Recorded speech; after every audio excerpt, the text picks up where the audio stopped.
दोस्तों, जरा सोचिए, ये धरती जहां हम इंसानों ने जन्म लिया, जहां अनगिनत जीव जंतु बसे हुए हैं, यही धरती करीब 4 अरब साल पहले उबलते हुए लावे का एक गोला हुआ करती थी।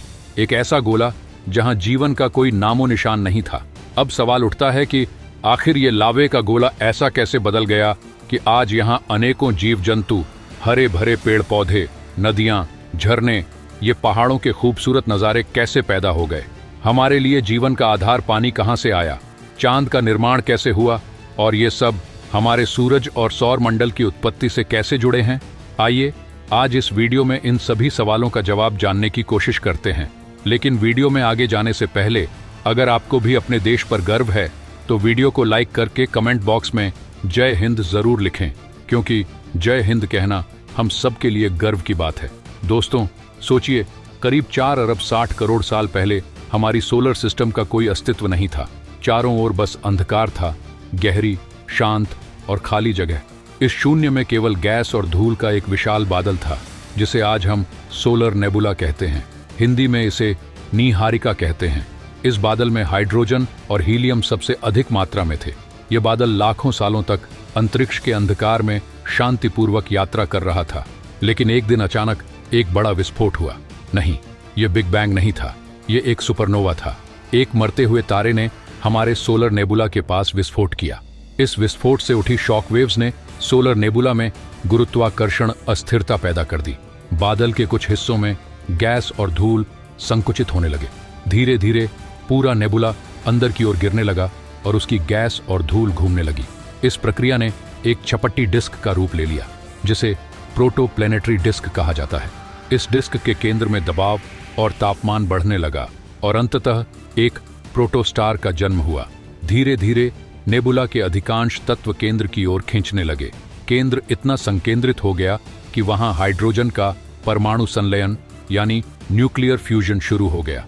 लगभग 1.5 करोड़ डिग्री सेल्सियस पर यह प्रक्रिया शुरू हुई, जिसमें हाइड्रोजन हीलियम में बदलने लगी। इस प्रकार हमारे सूर्य का जन्म हुआ। आज भी सूर्य पर यही प्रक्रिया जारी है, जो हमें रोशनी और ऊर्जा प्रदान करती है। आपको जानकर हैरानी होगी कि हमारे सूर्य ने सोलर नेबुला का 99.8% द्रव्यमान अपने अंदर समाहित कर लिया। बाकी 0.2 द्रव्यमान से 8 ग्रह, सैकड़ों चंद्रमा, हजारों धूमकेतु और लाखों क्षुद्र ग्रह बने। अब सवाल उठता है कि आखिर ये ग्रह कैसे बने। दोस्तों, इस प्रोटोप्लैनेटरी डिस्क में घूमते हुए छोटे छोटे धूल के कण एक दूसरे से टकराकर चिपकने लगे। शुरुआत में ये छोटे छोटे समूह बने। लाखों सालों बाद ये समूह बड़े होते गए। कुछ समूह इतने बड़े हो गए कि उनका व्यास 1000 मीटर से कुछ किलोमीटर तक पहुंच गया। इन्हें प्लैनेटेसिमल्स कहा जाता है। जब गुरुत्वाकर्षण ने इन प्लैनेटेसिमल्स को एक साथ खींचा और उनका आकार हमारे चंद्रमा जितना हो गया, तब इन्हें प्रोटोप्लैनेट्स कहा गया। आपको जानकर हैरानी होगी कि यह प्रक्रिया, जिसे एक्रीशन कहा जाता है, लाखों करोड़ों सालों तक चलती रही। धूल के ये छोटे छोटे कण धीरे धीरे बढ़ते गए और अंत में ग्रहों का निर्माण हुआ। इस प्रक्रिया को 1969 में सोवियत संघ के खगोलशास्त्री विक्टर सफरोनोव ने दुनिया के सामने प्रस्तुत किया था। हालांकि इसे 1984 तक वैज्ञानिक समुदाय ने गंभीरता से नहीं लिया, लेकिन आज शक्तिशाली टेलीस्कोप्स की मदद से वैज्ञानिक इस प्रक्रिया को ब्रह्मांड में हर जगह देख सकते हैं। अब बात करते हैं हमारी पृथ्वी की। प्रोटोप्लैनेट्स और प्लैनेटेसिमल्स के लगातार टकराने से हमारी पृथ्वी का निर्माण हुआ। इन टकरावों ने इतनी ऊर्जा उत्पन्न की कि चट्टानें पिघलकर लावा के सागर बन गए और अंत में गुरुत्वाकर्षण के कारण यह पिघला हुआ गोला एक गोल आकार में बदल गया। इस प्रक्रिया में करोड़ों साल लगे। अब सवाल उठता है कि आखिर हमारी पृथ्वी पर पानी कहां से आया। आपको जानकर हैरानी होगी, यह नर्क जैसा समय ही पानी के अस्तित्व का कारण बना। उस समय पृथ्वी से टकराने वाले धूमकेतु और क्षुद्र ग्रहों में पानी की बड़ी मात्रा मौजूद थी। साथ ही सोलर नेबुला में बर्फ के क्रिस्टल भी थे। पृथ्वी के अंदर मौजूद खनिजों में भी पानी के अंश मिले हैं।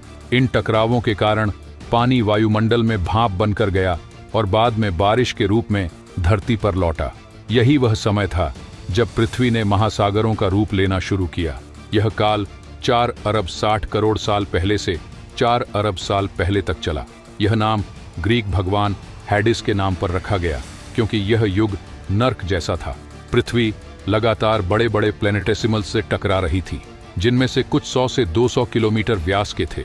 इन टकरावों ने पृथ्वी की सतह को पिघलाकर लावा के समुद्रों में बदल दिया। लेकिन यह वही युग था जिसने पृथ्वी को जीवन के लिए तैयार किया। कुछ धूमकेतु और क्षुद्र ग्रह जो पृथ्वी से टकराए, उनमें पानी की उच्च मात्रा थी। इसके अलावा सोलर नेबुला के बर्फीले क्रिस्टल और पृथ्वी के खनिजों में मौजूद जल ने वायुमंडल में भाप पैदा की। बाद में यह भाप इकट्ठा होकर बारिश के रूप में गिरी। यही कारण है कि पृथ्वी पर महासागर बने। दोस्तों, अब बात करते हैं पृथ्वी के परतों की।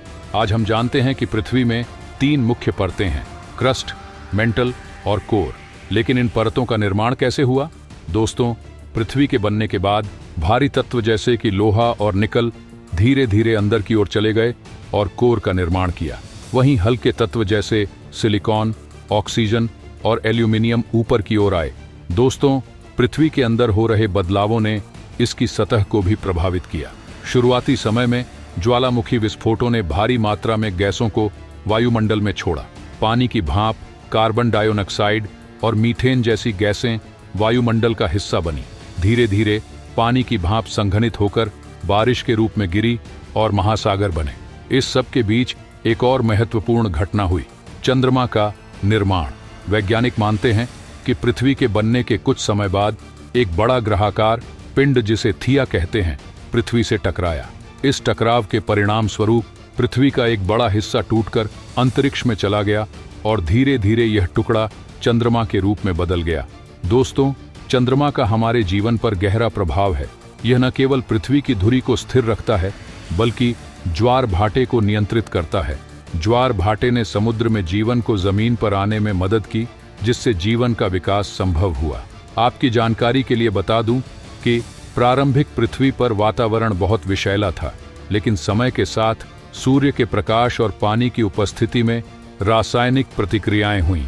इससे सरल कार्बनिक अणु बने, जो जीवन के निर्माण खंड हैं। वैज्ञानिक मानते हैं कि जीवन की शुरुआत महासागरों में हुई। सबसे पहले एक कोशिकीय जीव बने, जो धीरे धीरे जटिल होते गए। दोस्तों, यह सब इतना अद्भुत है कि यह हमें यह सोचने पर मजबूर करता है कि क्या यह सब महज एक संयोग था या इसके पीछे कोई गहरी योजना थी। जो भी हो, यह तय है कि हमारी पृथ्वी अनमोल है और हमें इसे बचाने के लिए हर संभव प्रयास करना चाहिए। अगर आपको यह वीडियो पसंद आया हो तो इसे लाइक करें और कमेंट बॉक्स में जय हिंद लिखकर हमारे देश पर गर्व व्यक्त करें। चैनल को सब्सक्राइब नहीं किया है तो चैनल को सब्सक्राइब करके बगल में जो बेल आइकॉन का बटन है उस पे ऑल पर क्लिक कर लें। मिलते हैं अगले वीडियो में। जय हिंद, जय भारत।